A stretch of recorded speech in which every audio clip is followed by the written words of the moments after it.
Jésus-Christ. Merci Seigneur Jésus-Christ. Amen. Amen. Est-ce que tu peux acclamer le Seigneur? Des acclamations de triomphe, des acclamations de gloire, car il le mérite. Alléluia. Amen. Que Dieu vous bénisse abondamment. Waouh.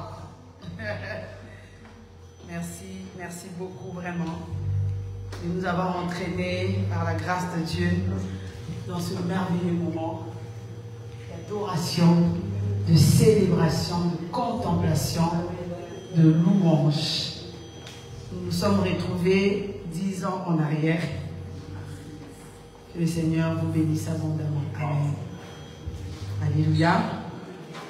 Est-ce que tu es béni cette nuit? Est-ce que tu es dans la joie d'être là cette nuit? Est-ce que tu peux manifester cette joie?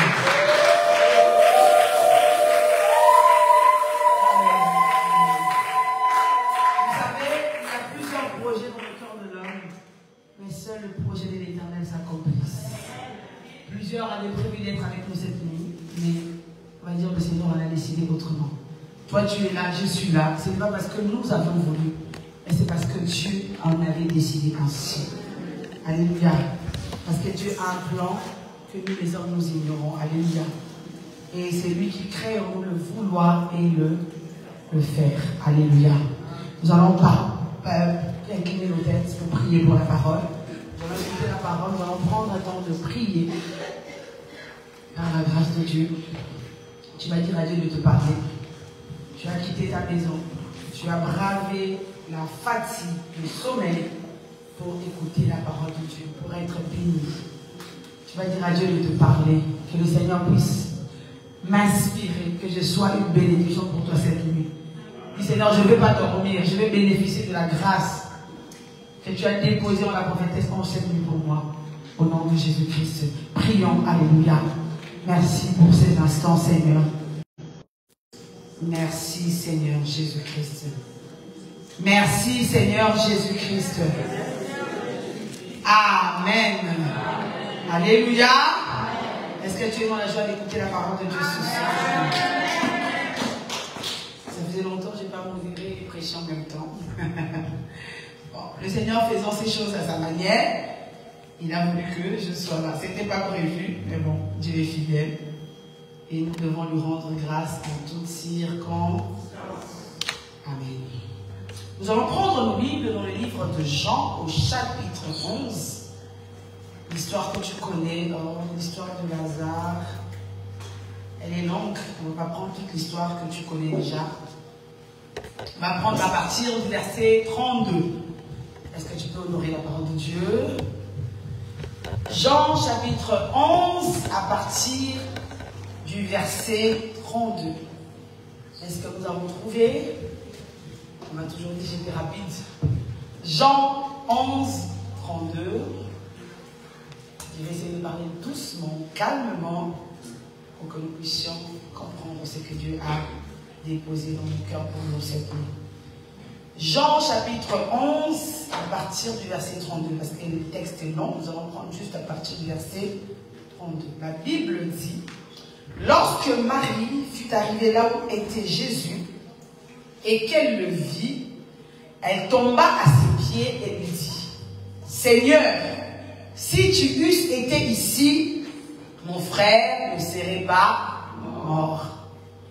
Jésus, la voyant pleurer, elle et les Juifs qui étaient venus avec elle, frémit en son esprit, et il fut tout ému. Et il dit: où l'avez-vous? C'est le thème que je vous ai donné. Où l'avez-vous? Seigneur, lui répondirent-ils, viens et vois. Jésus pleura. Pourquoi il pleura? Non parce que viens et vois, mais parce que la famille de Lazare était dans la désolation, dans la tristesse. Il fut ému de compassion. Première réponse. Deuxième réponse, il pleura aussi parce que ces hommes qui étaient là n'avaient pas suffisamment de foi pour croire que il était aussi la résurrection et la vie. Alléluia. Jésus pleura. Sur quoi les Juifs dirent, voyez comme il aimait. Et quelques-uns d'entre eux dirent, lui qui a ouvert les yeux de l'aveugle, ne peut-il pas faire aussi que cet homme ne mourit point? Regarde comment ils sont en train de se moquer de lui. Lui qui a ouvert les yeux de l'aveugle, ne pouvait-il pas faire que lui là, son ami, ne meure point? Jésus, frémissant de nouveau en lui-même, se rendit au sépulcre. C'était une grotte et une pierre était placée devant. Jésus dit, ôtez la pierre. Marthe, la sœur du mort, lui dit, Seigneur, ils sont déjà, car il y a 4 jours qu'il est là. Jésus lui dit, n'ai-je pas dit que si tu crois, tu verras la gloire de Dieu? Ne t'ai-je point dit que si tu crois, tu verras la gloire de Dieu? Ils ôtèrent donc la pierre. On va dire que la pierre était un obstacle entre Christ et la famille de Lazare. Alléluia. Donc, c'était un obstacle. Tant que la pierre était là, ils ne pouvaient pas voir le miracle s'accomplir. Ils ôtèrent donc la pierre. Et Jésus leva les yeux en haut et dit, Père, je te rends grâce de ce que tu m'as exaucé. Pour moi, je savais que tu m'exauces toujours. Mais j'ai parlé à cause de la foule qui m'entoure, afin qu'ils croient que c'est toi qui m'as envoyé. Ayant dit cela, il cria d'une voix forte, Lazare, sors. Et le mort sortit, alléluia, les pieds et les mains liés de bande, et le visage enveloppé d'un linge. Jésus leur dit, déliez-le et laissez-le aller. Parole du... Est-ce que tu peux acclamer la parole de Dieu? Est-ce que tu peux mieux acclamer la parole de Dieu? Gloire à Jésus. Alors, je sais qu'on me dit je prêche longtemps, mais bon, c'est aussi important de prêcher longtemps. Amen. Juge 6, ça on peut s'asseoir. L'histoire de Gédéon. La Bible dit, Juge 6, verset 1, les enfants d'Israël firent ce qu'ils déplaient à l'Éternel, et l'Éternel les livra entre les mains de Madian pendant 7 ans. La main de Madian fut puissante contre Israël. Pour échapper à Madian, les enfants d'Israël se retiraient dans les ravins des montagnes, dans les cavernes et sur les rochers fortifiés. Quand Israël avait semé, Madian montait avec Amalek et les fils de l'Orient, donc une coalition. Donc Israël semait, c'était le temps de la récolte, de la moisson. Madian s'est levé, mais pas seul. Il prenait avec lui les Amalécites et aussi le peuple qui habitait l'Orient. Et il marchait contre lui. Il campait en face de lui, détruisait les productions du pays jusqu'au vers Gaza et ne laissait en Israël ni vivre, ni brebis, ni bœufs, ni ânes. Car ils montaient avec leurs troupeaux et leurs tentes. Ils arrivaient comme une multitude de sauterelles. Ils étaient innombrables, eux et leurs chameaux. Et ils venaient dans le pays pour le ravager. Alléluia. Israël fut très malheureux à cause de Madian. Et les enfants d'Israël crièrent à l'Éternel. Toujours 6. On avance. Dans cette personne que tu as choisie comme leader, comme précurseur dans sa famille, pour comprendre le mystère de ta révélation, pour que l'Éternel de gloire soit délivré, sa vie soit délivrée, son entourage soit délivré, au nom de Jésus-Christ. Fais de moi en ces instants ton porte-parole, alléluia, ta bouche autorisée, au nom de Jésus-Christ. Nous avons lu un texte merveilleux que tu connais. C'est un texte qu'on lit depuis l'école du dimanche écoutine. On nous raconte l'histoire de Lazare. Lazare était l'ami de Jésus. Il s'est avéré que Lazare tombe malade. Il tombe malade. Les sœurs de Lazare, Marthe et Marie, font prier avec la foule disons que ton ami Lazare est malade. Mais sa maladie est tellement forte qu'elle peut l'emporter. Mais Jésus ne vient pas en ce moment-là. Il continue son travail. Il leur dit, je veux venir. Lazare tombe malade, Lazare meurt. Christ ne vient toujours pas. Lazare est pleuré, Lazare est enterré selon les rites juifs. Jésus ne vient toujours pas. Premier jour dans le sépulcre, deuxième jour, troisième jour. C'est au bout du quatrième jour que Jésus maintenant se décide à se présenter. Ceux qui ont eu la grâce de lire ce texte de Jean 11, ils vous diront que lorsque Jésus arrive, l'une des sœurs de Lazare vient se jeter à ses pieds. Si tu avais été là, Lazare, mon frère, ne serait pas mort. Parce qu'elle savait que Jésus avait la capacité de guérir Lazare. Si tu avais été là, la foule qui pleurait Lazare, les amis, les proches aussi, étaient là. Ils disaient, mais il aurait été là. Pourquoi a-t-il mis autant de temps? Ce qui nous intéresse, Jésus voit, il est Dieu, hein, il sonde la profondeur des cœurs des hommes. Amen. Amen. Il sait ce qu'il pense. Il sait qu'il croit qu'il est capable de guérir, mais il sait aussi qu'il croit qu'il n'est pas capable de le ressusciter. Il croit qu'il est capable de le sauver. Il est capable de guérir l'aveugle, mais il n'est pas capable de sortir Lazare de la fosse. C'est là qu'il leur pose la question, où l'avez-vous mis? Notre problème ce soir, c'est où l'avez-vous mis? Amen. Où?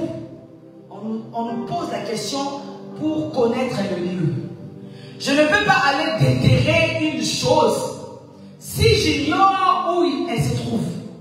Je ne peux pas aller délivrer quelqu'un si j'ignore où cette personne est ligotée, menottée, attachée, prise en otage. Pour que j'aille la délivrer, il faut que je connaisse le lieu. Donc on va dire que cette question est importante dans le domaine de la délivrance. Amen. Et là où nous échouons, nous éparpillons. Le problème avec l'Église, c'est que l'Église croit en la délivrance, l'Église croit en la guérison des malades, l'Église croit au miracle, etc., etc. Mais l'Église a un sérieux problème. L'Église combat dans le néant. L'Église combat dans le vent, sans précision, sans but précis. Ceux qui étaient avec moi cet après-midi, quand j'ai prêché à 18 h, je leur ai dit, on nous a menti. Le vrai combat, ce n'est pas d'abord vaincre l'oncle sorcier de ta famille. Le vrai combat, ce n'est pas d'abord que les démons que nous combattons jour et nuit tombent.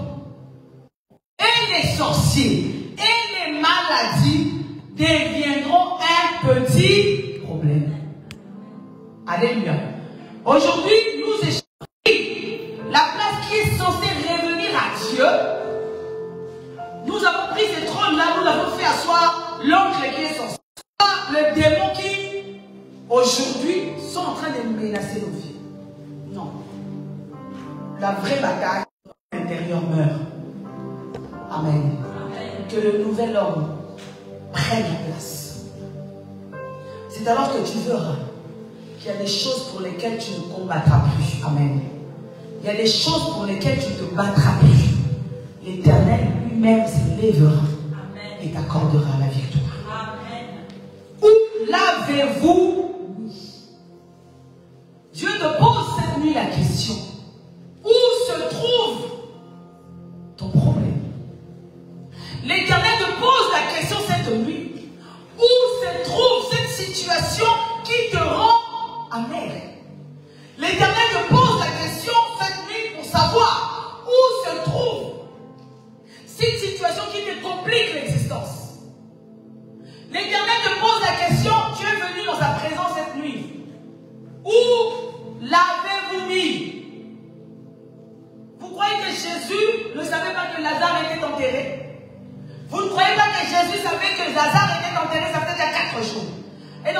processus de la décomposition, Lazare, logiquement, commençait déjà à être décomposé.